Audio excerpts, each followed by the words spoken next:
In this Camera RC Deluxe tutorial, I'm going to cover standard and extended bracketing. To start, we select the Bracketing tab on the Camera Control panel and then select the bracketing mode to open the bracketing panel.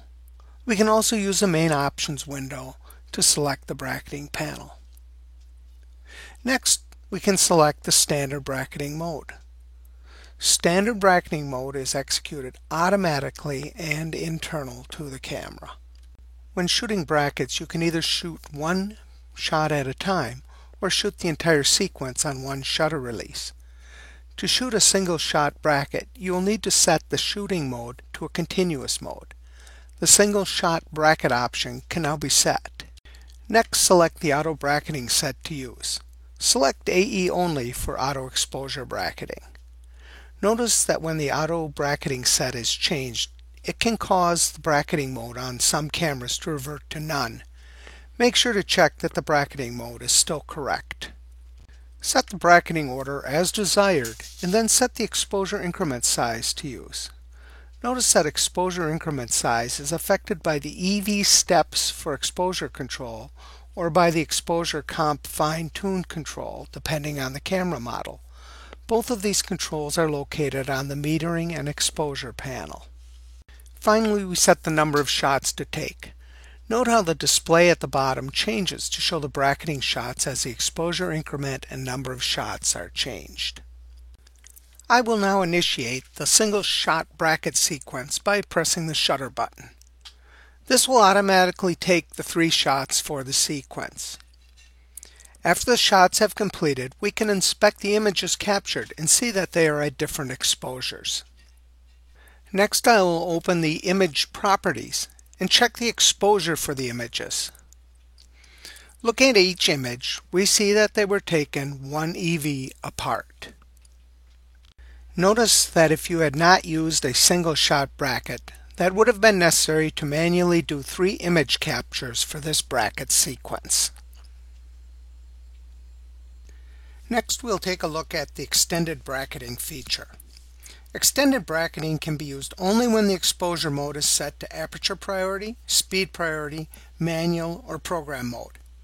Extended bracketing allows a maximum exposure range of plus or minus 5 EV. When shooting extended brackets, make sure that the exposure or shutter speed are not set so close to their limit that it would prohibit exposure adjustment.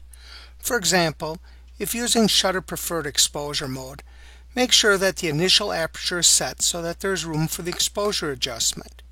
Thus, if you are shooting a bracket with a 4 EV total range of exposure, make sure there are at least 2 stops above and below the initial aperture value. First, the bracket mode needs to be set to extended. Notice that in extended mode there is a different set of controls available.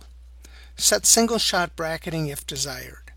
With extended bracketing, the shooting mode can be in single or continuous mode for a single shot bracket. Next, set the exposure increment and the number of shots. The maximum number of shots available will vary depending on the exposure increment. After setting the number of shots, set the control for the number of shots to be taken under the target exposure. The default for this control is 1/2 the shots. Next, I'll designate whether the target exposure is to be taken first, last, or in the sequential order. Finally, we set if the exposure sequence should be shot from high to low or low to high. For our test sequence, I will set the number of exposures to 5 with an exposure interval of 1. Now we can go ahead and shoot the extended bracket sequence. As before with the single shot bracketing, the bracket shots will automatically be taken. We can then look at the image properties and see that the exposure is being adjusted by 1 EV between each shot.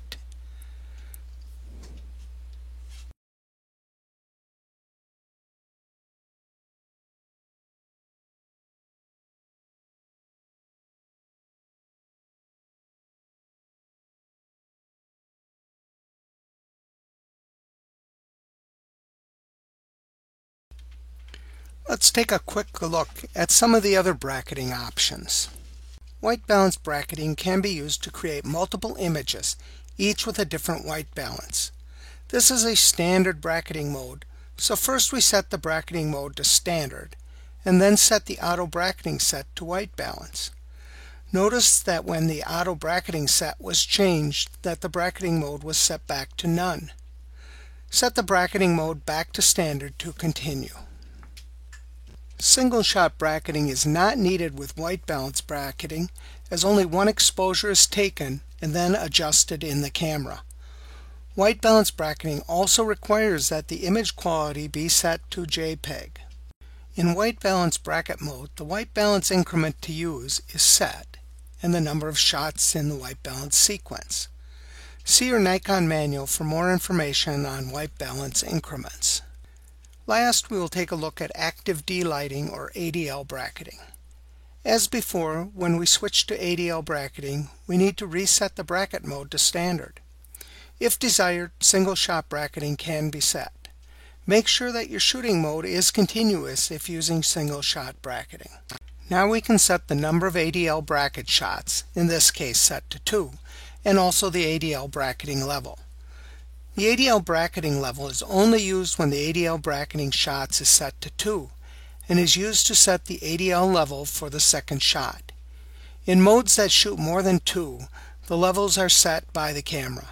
In our test sequence, we will shoot 2 images, one with the ADL off and the other with it set to auto. After closing the bracketing panel, we're going to go ahead and shoot the 2-bracket ADL sequence. After the 2 images are captured, we can check them and look at their properties. Looking at the first image, we can see that the active delighting is set to off. And looking at the second image captured, we can see that the active delighting for it is set to auto. This concludes the Camera RC Deluxe tutorial for bracketing.